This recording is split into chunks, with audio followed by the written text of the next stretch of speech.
I was supposed to, I think, deliver this talk yesterday, but unfortunately I had to deliver an oration in Ahmedabad, and so there was a lot of time issue. Speaking regarding National Medical Commission is a sensitive topic, and I have been given the responsibility, so I'll try to do justice to it. The topic given was what are the myths and what are the realities of National Medical Commission Act. This doesn't seem to be working. Between each other.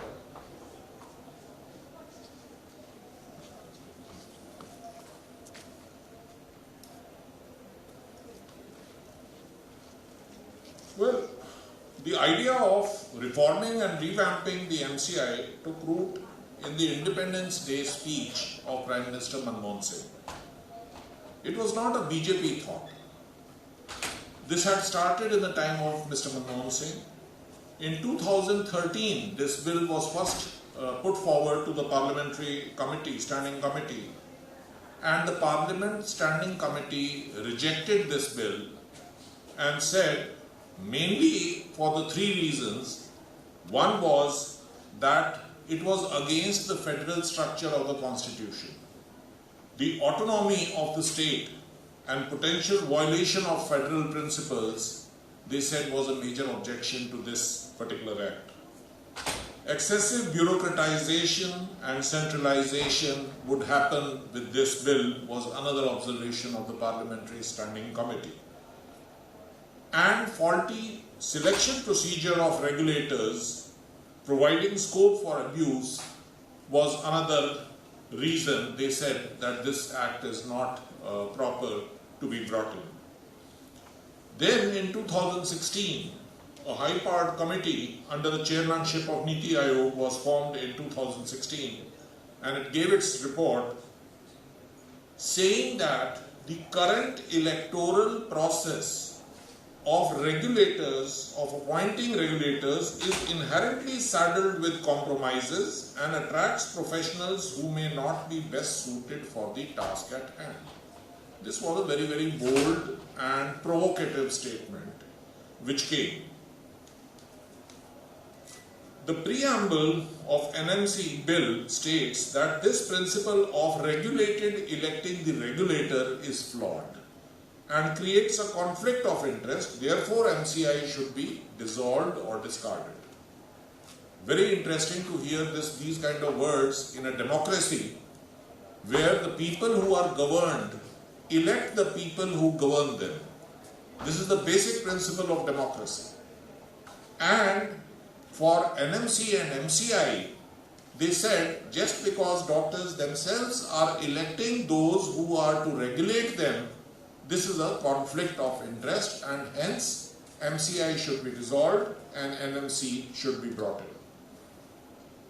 We should have had much more protest against this, because I'll show you that we have lost the character that a profession by definition should have. What are we now? Whether we are traders, whether we are an occupation, I do not know, but very, very serious and deep-rooted implications are there. In May 2016, the Tribune published this report that 80 member parliaments own or have substantial interest in private medical colleges. Either they own them or they have substantial interest in them. But not one member in the parliament, in Lok Sabha or Rajya Sabha, abstained from voting on this bill, which is to financially reward the owners of private medical colleges, citing conflict of interest. Was this not cited conflict of interest? Could they not have recused themselves from voting? Not one member parliament recused from voting on this issue, which had so substantial and glaring a conflict of interest that you are owning private medical colleges and you are voting to pass a bill which is going to change the structure of the regulator, which decides whether you can or you cannot run medical training programs.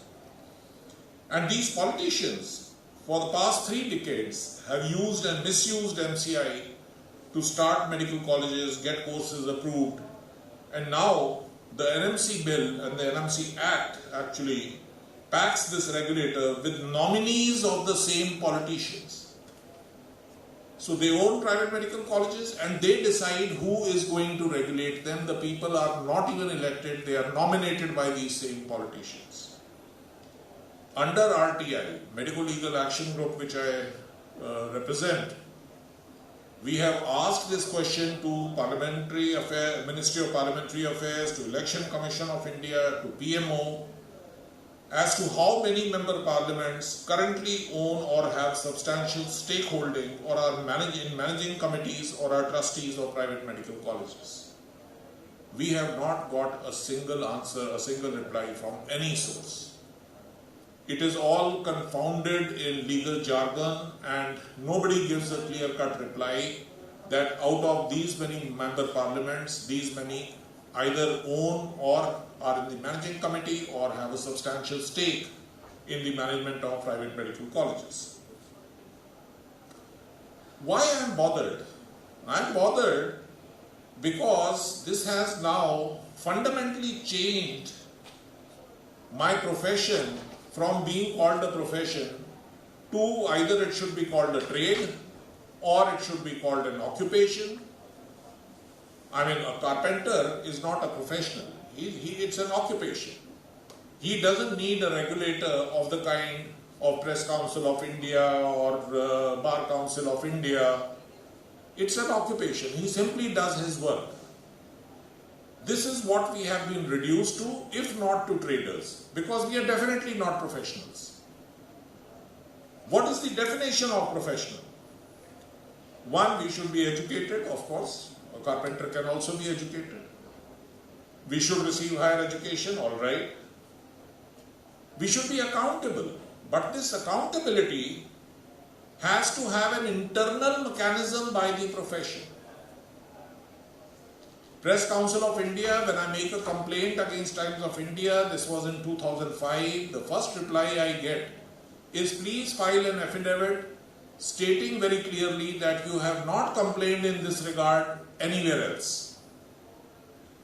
If a complaint is made against me to Punjab Medical Council, they will gladly with open arms accept the complaint, even though the complainant may have filed the same complaint against me in 10 other fora. So this self-regulation part is missing now.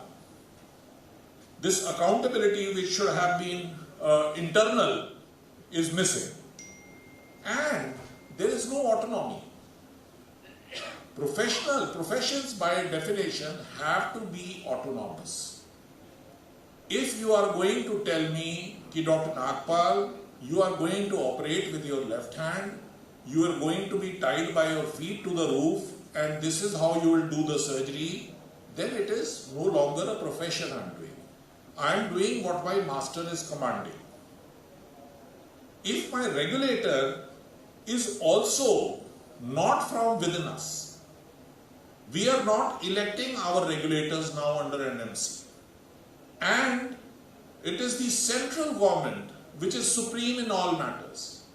I will show you you can go in appeal from State Medical Council to National Medical Council, from State Medical Council to Ethics and Medical Regulatory Board, from the undergraduate board, maybe you will go to NMC. But if you are dissatisfied with NMC, you can file a complaint or an appeal to central government now.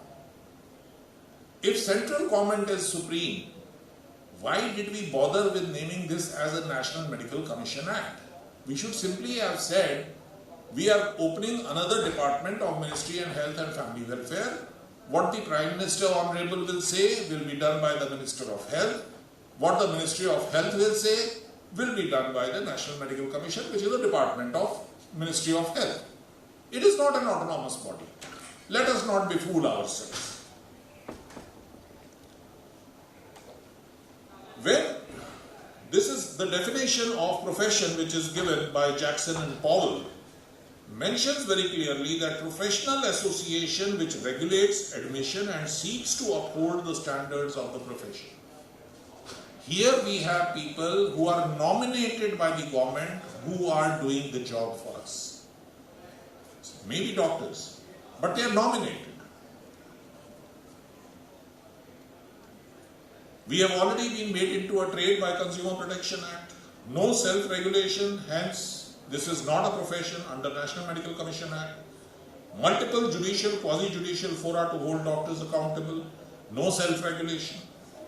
Supposing, while the Britishers in 1947 were leaving India, they had told us, कि all right, we will give you independence. आपको स्वराज चाहिए, हम स्वराज देते हैं.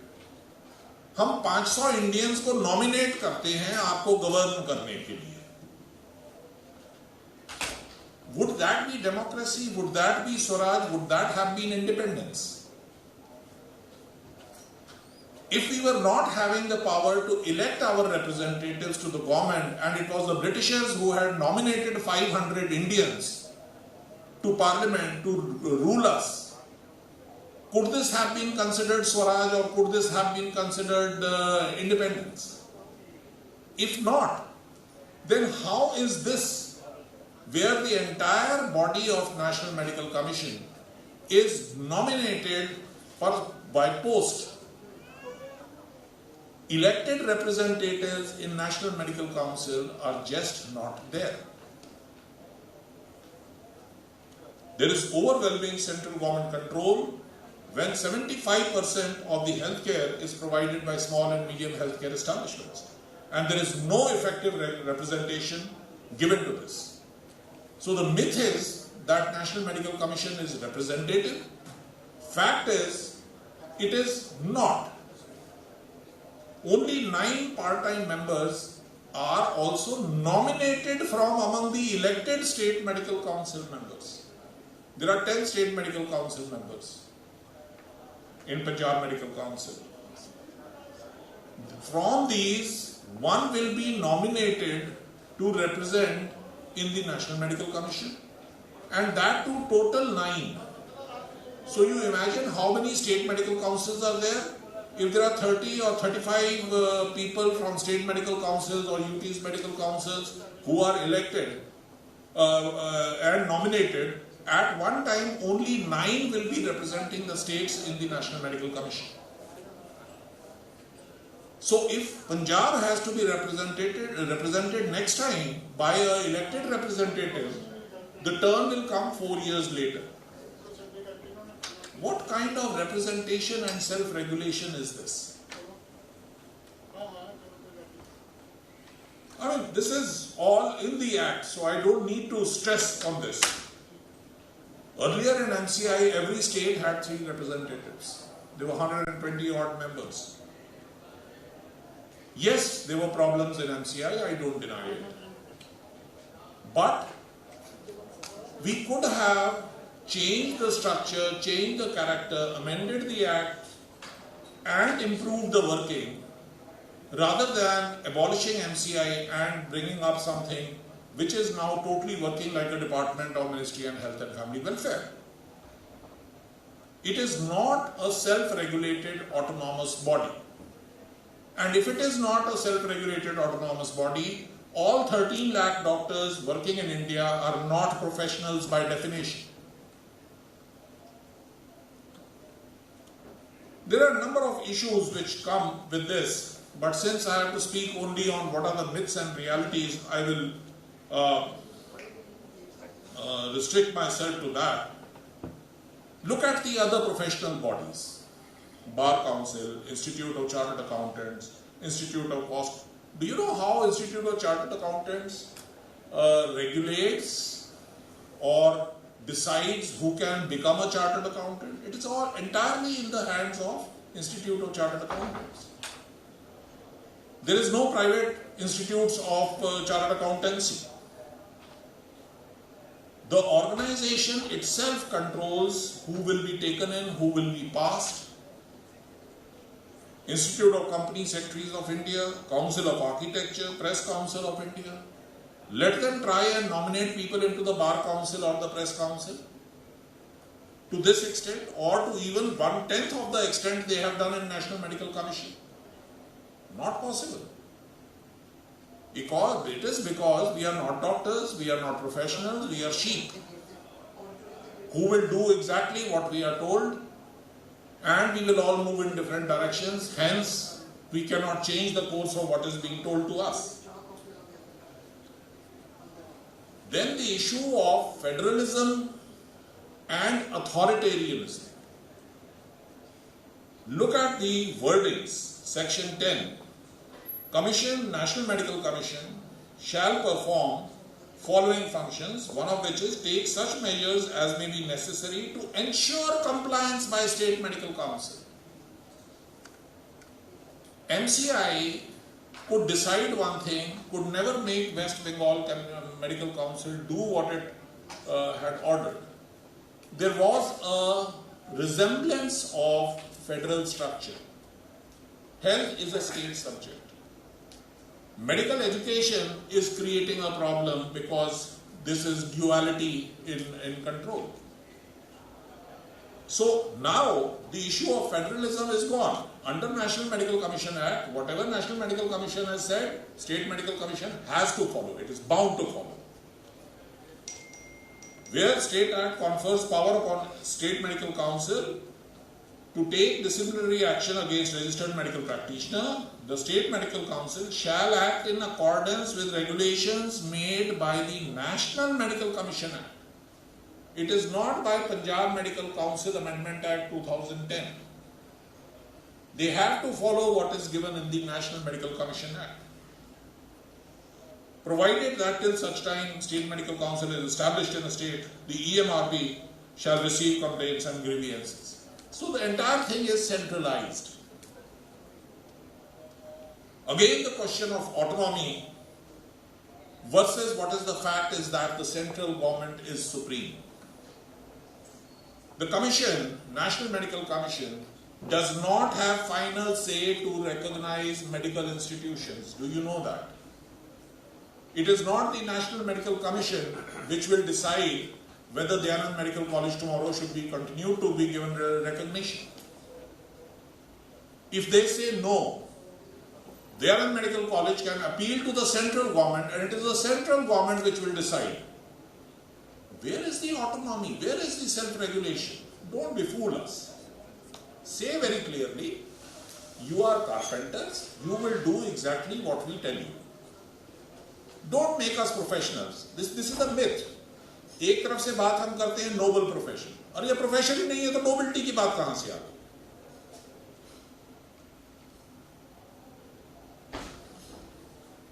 Again, autonomy, self-regulation, powers of central government.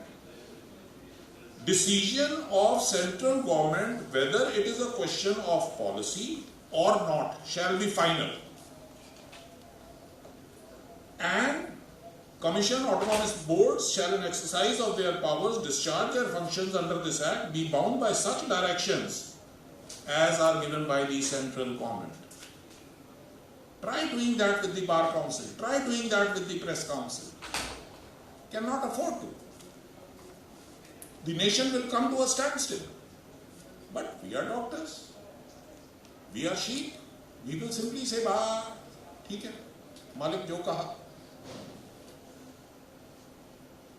We are forced now to have joint sittings with the Homeopathic Council, Indian Council, Central Council of Indian Medicine representatives, and joint decisions taken will be implemented in National Medical Commission. Look at the wordings in section 55. The Commission shall persistently made, if the Commission has persistently made default in complying with any direction issued by the central government, any direction issued by the central government, the central government may by notification supersede the Commission. The Commission can be dissolved. The Commission can be set in abeyance. Why are we talking of autonomy and self-regulation? Don't be fooled. This is a myth. The Cabinet Secretary and Secretary Health may be good administrators in their own right, but they cannot be expected to understand the requirements of the profession. What is being attempted through National Medical Commission Bill is somewhat like asking the IAS officers to leave the Indian Army. Or, as I gave the example, supposing the Britishers in 1947 had said, okay, I am nominating these 500 Indians, they will rule you from now onwards. How would that have become Swaraj, or how would that have become independence? Bureaucrats, whether medical or non-medical, remain in their ivory towers, in total disconnect with the ground realities, and in the field of healthcare, their desire to control medical education as well as practice of medicine through the NMC Act is going to be disastrous for this country. Then was the issue कि MCI तो corrupt है और NMC bill हम ला रहे हैं इसको सुधारने के लिए, दूध से धोने के लिए. After NMC bill comes, there will be no corruption. There were 120 odd members in MCI. One person can be corrupt. If we are going to dissolve the MCI because one person is corrupt, let us start with dissolving the parliament because one person has been convicted as corrupt. Do we do that? Here we have dissolved the entire autonomous body and we have brought in an act where we are picking and choosing who's going to sit there to decide on whether I can run my institution or not. And I am the one who's owning that institution. Absolute power and absolute discretion has been given. And this is the news report of NMC. So if there is corruption now in NMC, what should be done? We should dissolve this also. NMC Act was meant to promote affordable medical education. This is what was sold to us. It will give good medical education and affordable medical education. The fee control of private medical colleges under this act comes here. They are to frame the guidelines to determine the fees in respect to 50%. Law made by the same member parliaments who own these private medical colleges.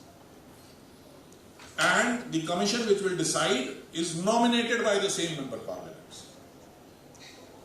It will get, the private medical education will get a boost under NMC. Medical education will become costly, selection compromised due to exorbitant costs. We know what has happened recently for postgraduate NEET exam. 0 percentile. You know, with negative marking, what is the 0 percentile? A person who does not attempt a single question will get 0 marks. He will not be 0 percentile.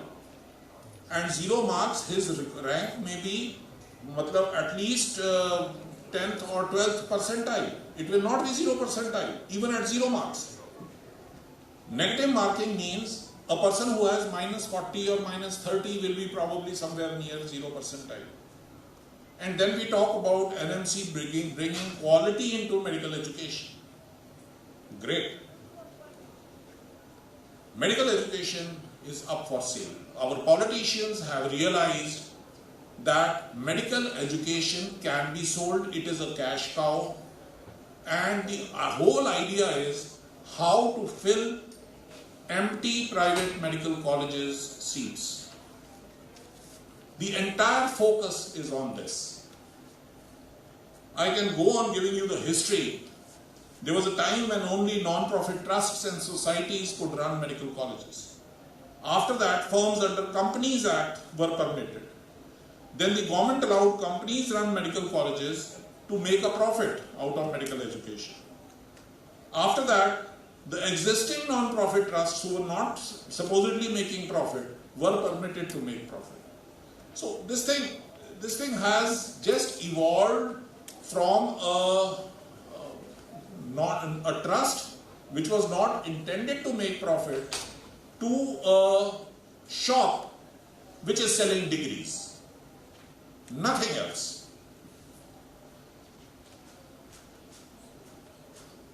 You know something? If tomorrow Dr. Ashwini wants to start a medical college, you think he needs a hospital? He needs to have a faculty of let's say 100 or the area of land maybe 10 acres? No. What does he need? to get a medical college approved, you need to give an undertaking that facilities will be provided later as planned. You should not have facilities on ground. You just need to give an undertaking that you will provide the facilities. If you think I am wrong in stating that, Section 29. Adequacy of financial resources. Facilities have been provided to ensure proper functioning of the college or would be provided later. Whether adequate hospital facilities have been provided or would be provided later within a time limit specified. So if I promise I will provide the facilities, I can be granted permission to start a shop where I can sell medical certificates and degrees. The myth is that this is an act to provide medical education system that improves access to quality medical education. We have already talked about of the NEET PG cutoff percentile.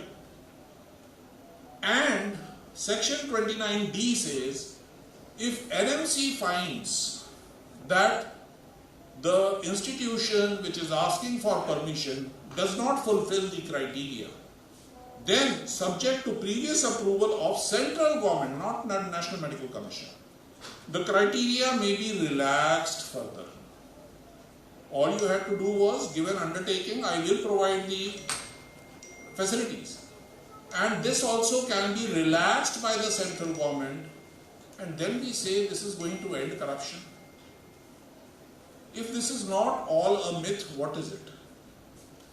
Such discretionary waivers is bound to create corruption, and if somebody tells me otherwise, I refuse to believe that. Meant to promote quality medical education. Section 51, what they have done is, initially if you remember, there was something called bridge courses for Ayush doctors to become modern scientific medicine doctors. Yes, it was kept in abeyance, but Section 51 says that every state government may, for the purpose of addressing or promoting primary health care in rural area, take necessary measures to enhance the capacity of healthcare professionals. The bridge course can be started by the state governments.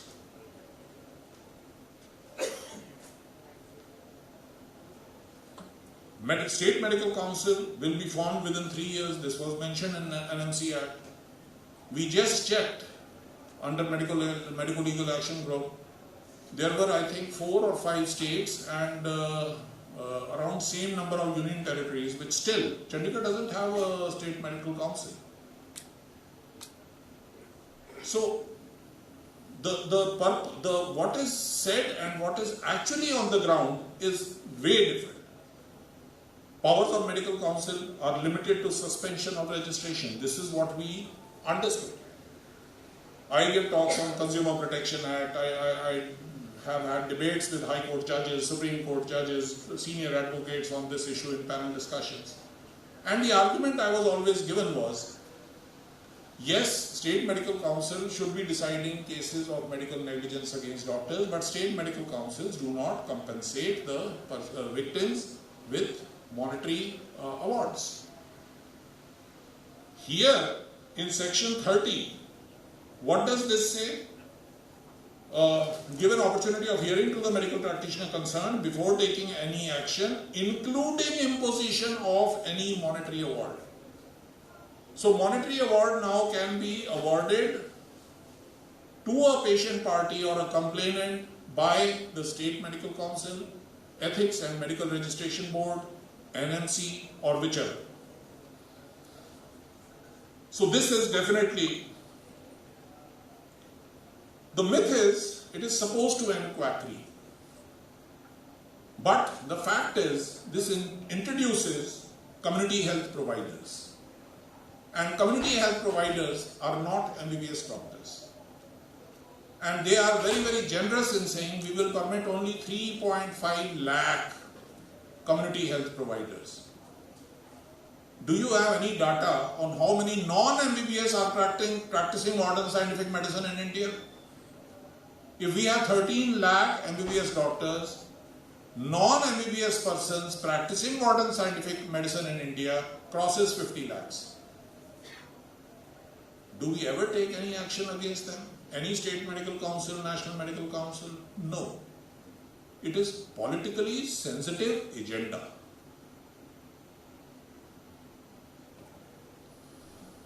Then it gives certain privileges to those registered with it. What are the privileges, my lord? I am an MBBS, I am an MD, I have done my senior residencies, I have done my trainings in various...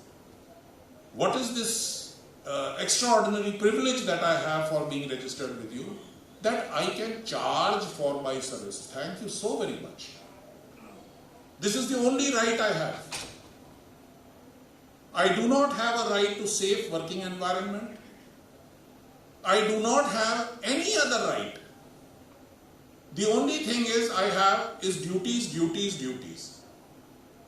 How can there be only responsibilities and duties with no rights?